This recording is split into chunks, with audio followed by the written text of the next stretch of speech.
सोरबा जुदि लोगोफोरा पार्मानेन्ट मेकआप आइब्रुनि सायाव जुदि ट्रेनिं लानो होननानै सानदोंबाथाय लानो हागोन। जिहेतु आंबो बे ट्रेनिंखौ 2 बोसोर एक्सपिरियेन्स लानानै होदों। क'क्राझारनि orchid beauty parlour and training सेन्टारा पार्मानेन्ट मेकआप आर्टिस्टनि ट्रेनिं सार्टिफिकेट गथायदों। क'क्राझार सहरनि खोदोमथलायाव थानाय orchid beauty parlour and training सेन्टारा गुबुन गुबुन बिउटिशियानफोरनो पार्मानेन्ट मेकआपनि ट्रेनिं लानायफोरनो दिनै क'क्राझार सहराव थानाय अमश्री हटेलाव मोनसे हाबाफारि खुंनायनि गेजेरजों फोरमान बिलाइ गथायनानै होनाय जायो। मख'जाथावदि orchid beauty parlour and training सेन्टारनि बिगोमा लीना बर'आ हायद्राबादाव सोलोंथाइ लानायनि उनाव दासान्दि क'क्राझाराव फोरोंथाइ मिरु बेखेवनानै गोबां लाइमोन सिख्लाफोरखौ फोरोंथाइ होगासिनो। सोरबाफोर जुदि पार्मानेन्ट मेकआपनि सोलोंथाइ लानो गोसोब्ला 7002603127 नम्बराव फोनांजाब खालामनो हागोन। ट्रेनिं सेन्टारनि बिगोमा लीना बर'आ मा फोरमायखो आबुङै मिथिना लानि।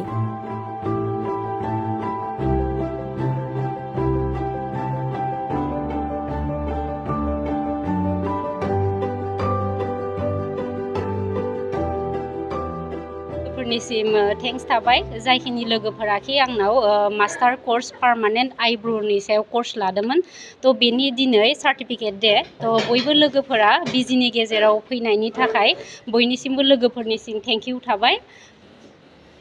बे सार्टिफिकेटआ क'क्राझार अर्चिड बिउटि ट्रेनिं सेन्टारनिफ्राय होदों। बे कर्सआ मास्टार कर्स जिहेतु अलरेडि जायहा बिउटिशियाननि कर्सआव दंखायो तो बेफोरनि थाखाय तो बियो 4-5 डेज 7 डेज बेफोरबायदि जायो।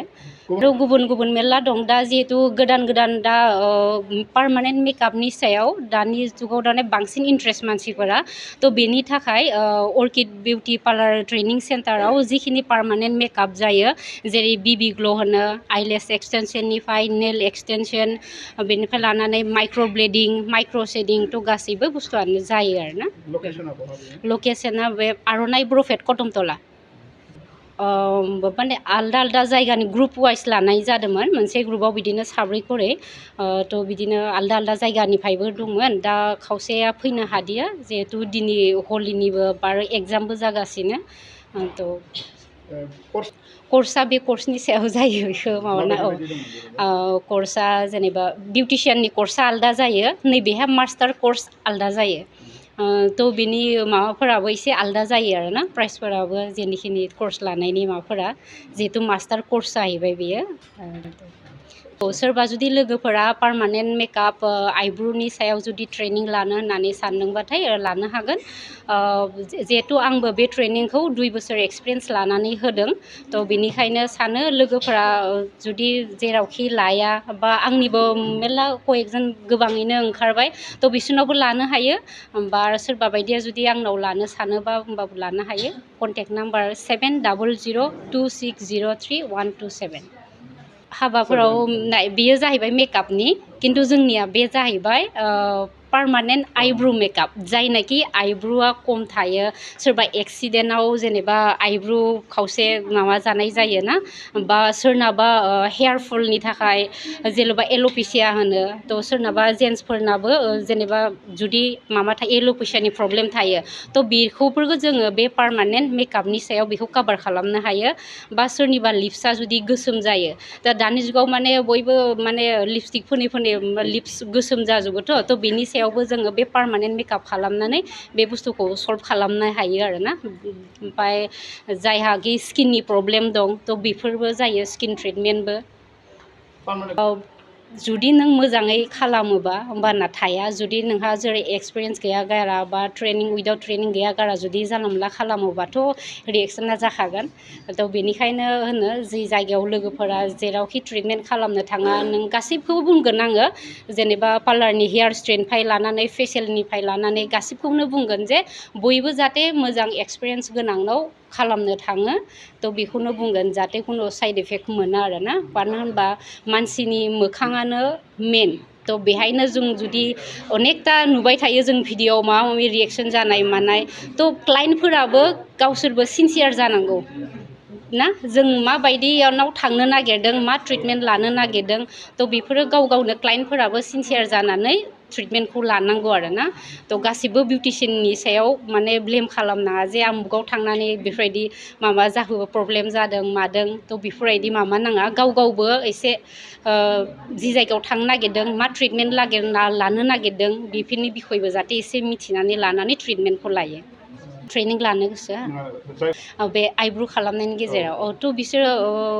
आलदा आलदा माबा दङ बे स्किननि सायाव जायो बे आइब्रु शेपनि सायाव जायो सोरनोबा स्किनाव हयथ' थाबनो जायबायदिया माबा जाहैयो आरोना थ' आलदा आलदा जाहैयो बेखौ बुंनो माने पार्मानेन्ट माइक्र' खालामनाय बेखौनो जों सोलोंदों आरोना लिना बर'जों दा जों सोलोंनानै मोजां मोनदों आरोना बिराद मोजां मोनदों जोङो जे मेडामा जोंना बिराद मोजां फोरोङो सोरबाफोर लानो गोसोबा सोलोंफैनो हागोन लाफैनो हागोन गोजाननिनोखा बिउटि पार्लार आङो आं बङाइगाव सापागुरि ओमफ्राय आंनाबो फुल मुन बिउटि पार्लार दङ सापागुरियाव ओमफ्राय आङो बे आब' लेनाजों मा होनो पार्मानेन्ट आइब्रु माइक्र'ब्लेडिं लादोंमोन स' मोजां मोनदों ओमफ्राय आब'आ दिनै सार्टिफिकेट होदों स' बेनोसै बाक्सा सालबारिनि सालबारि मोजां मोनदों कर्सआव माइक्र'ब्लेडिं माइक्र' शेडिं अम्ब्रे ब्रस बेफोरबायदि अनेक माने सोलोंनो मोनदों आरो मोजां मोनदों दंखायो सालबारियाव फेशन पेराडाइस बेयावनो नोंथांमोन बड'लेण्ड मा नोंसिना बियो बड'लेण्ड ना मा दे हाब्बाय ओमफ्राय न'निफ्राय फैदों ओमफ्राय माबा सोंदोंमोन नामा बेहायथ' आङो आब'नावहाय खालि पार्मानेन्ट माइक्र'ब्लेडिंखौल' सोलोंदों ओरैनो बिउटिशियानखा पार्लार दङ बाट बेयावहाय स्पेसियेलि दानि निउलि लन्च जाबाय जोंनि ओरैहाय पार्मानेन्ट माइक्र'ब्लेडिं आइब्र' शेप जिहेतु जोंनि ट्राइबेलफोरनि थाखाय बिराद हेल्पफुल आरोखि बियो मानोना जोंनि ट्राइबेलफोरनिया आइब्रुआ एकदम फाथ्ला जायो स' बेखौ जुदि जोङो माइक्र'ब्लेडिं शेपखौ खालायोबोला गावखौनो लुक्सखौहाय निउ लुक्सआवहाय जों लाबोनो हायो आरो सोलोंनानै बहुद मोजां मोनदों आङो आंना बङाइगाव बरफ मिलावहाय दङ आंनि लेडिसल' आरो ladies and kids beauty parlour होनो मोजां मोनग्राफोरखौ आं बेखौनो खावलायो दे माने खामानिखौ जेबोला मावो माने एकदम माने गोसोजोंहाय आरोना माने जेरैहाय माने सर्टकाट नङा माने गावनि रोंगौथिखौहाय मोजाङैनो सोलोंनानै वेल ट्रेन जानानै खामानिखौ मावोबोला लाइफआवहाय आवगायलांनायावहाय हेंथा फैया आरो बिदिनो जुदि नोङो आदा खेस्रा जुदि सोलोंनानै एसेल' सोलोंनानै मोजां ट्रेन नङागारा जुदि सोरनिबा सायाव स्किननि सायाव जुदि नोङो माबा मोनसे खालामोबा साइड इफेक्टबो जानो हागौ स' बेनि थाखायनो वेल ट्रेनखौ लानो थाखाय जोंना गोनांथि आरो आं बयखौबो बिउटिशियानफोरखौ बेखौनो बुङो आजिखालिनि जुगावहाय माने आं मोनसे खोथा बुंनो सानो कि जिहेतु माने एक्सपेन्सिभ जाबाय माने बोथ साइड जानांगौ बिजनेसा माने बहुत रोखोमनि बिजनेस दं बाट जोंनि वुमेन्सफोरनि थाखाय लेडिसफोरनि थाखाय बे बिजनेसा बिराद मोजां माने आंनि थाखाय माने हेल्पफुल आरो सोरबायाबो बेखौ मावनानै न'खर फोथांनो हायो माने जेन्युइनलि जुदि खामानिखौ मावोबोला साक्सेसखौ मोनो आरो मोजां मोनो आङो खामानि मावनानै सेल्फ डिपेन्डेन्ट वुमेन आरो आं